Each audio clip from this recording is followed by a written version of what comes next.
It's very interesting because in 2025, the early indications are there was $1.5 trillion of foreign direct investment worldwide, and $60 billion ended up in the African continent. That is kind of the run rate, them attracting as countries 4 to 5%. It's not enough. What I think needs to happen here is to change that narrative from aid to investment. I think what's been holding back global investors now for the last 2 decades is the perceived risk and the actual risk on the ground financially. The actual risks on the ground, of course, are currency protections, addressing corruption, which has been addressed, putting forward economic reforms. Well, it's quite extraordinary, even the numbers that we're talking about here. In 2025, we saw $1.5 trillion of FDI. That was a recovery over the year before, but only $60 billion finding its way to Africa. So that clearly needs to change, of course. And it's been running around 3 to 5% of total FDI in the world. Number one, there's a perceived challenges of reform taking place here. The governments are pushing ahead with reforms. We heard this from the president of Tanzania, also the prime minister of Mozambique. By the way, of that $60 billion, Tanzania was able to capture $11 billion coming in. They had 3 mineral deals in 2025, and they're sitting on the cusp of a $42 billion LNG project. For Mozambique, they had a challenge getting a $20 billion investment from Total Energies in the north of the country for LNG. Now, that has restarted. Both of those countries are pushing for tourism. But dealing with the reforms, number one, the financial reforms are critical here. You need to provide currency protection for investors. So it's a combination of the developing banks like the African Development Bank or the World Bank, of course, to provide the protection for the global investors that come in. That's the most critical role. Number two, how do investors take their money out of the country? If they have too much currency exposure and that currency's dropped 30 to say 70% in the period they've been in the country, they can't take that loss. You have to build that confidence. The other one is the perceived challenges. Are the government measures in place, governance within the courts? Can they trust the courts? Have they dealt with corruption?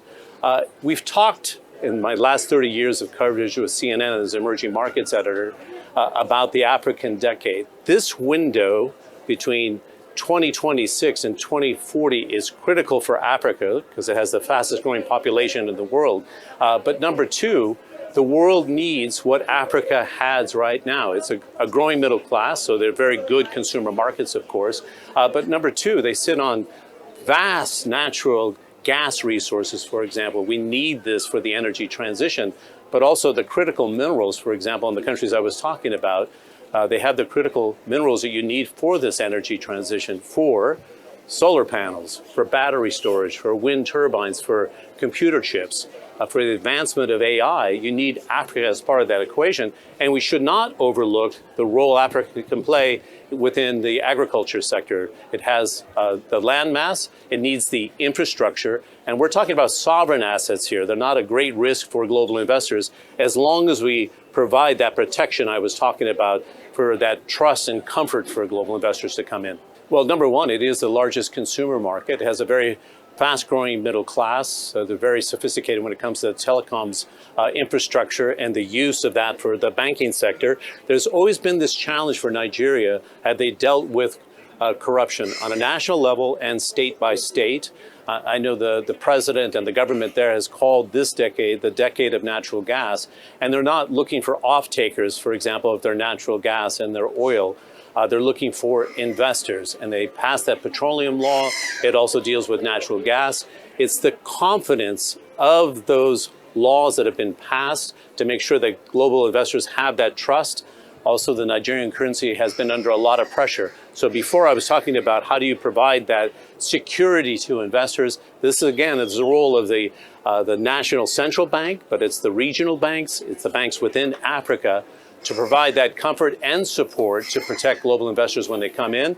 And when we talk about the international government organizations and the regional banks, the African Development Bank, the Asian Infrastructure Investment Bank, they're active in Africa, and the World Bank as well.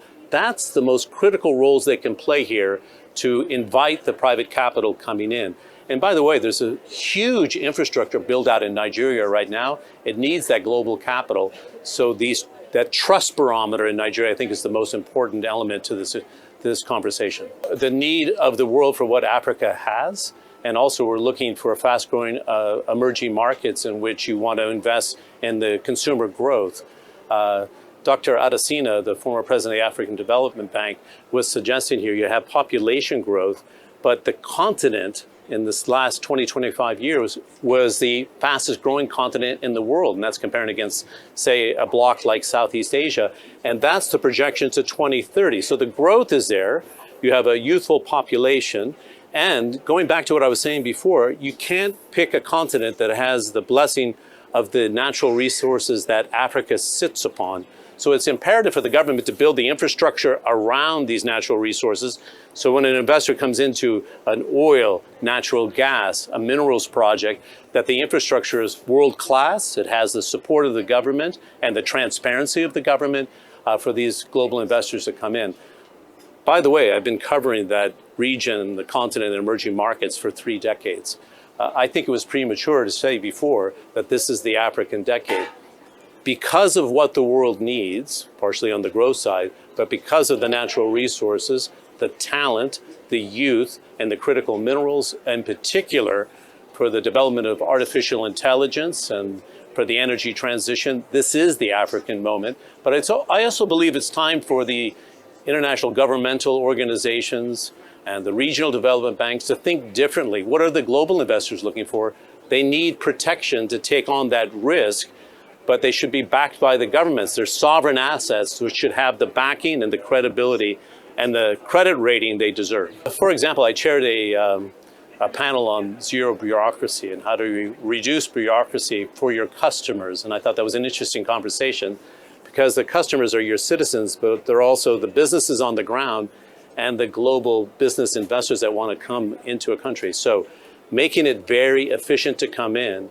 But then if you look at the things that you need to tick off for an investor to come in, it's number one, the governance. Is the court system something I can trust? Is there transparency in the system? Number two, very good. Is there a free media in Africa overall? That's certainly the case.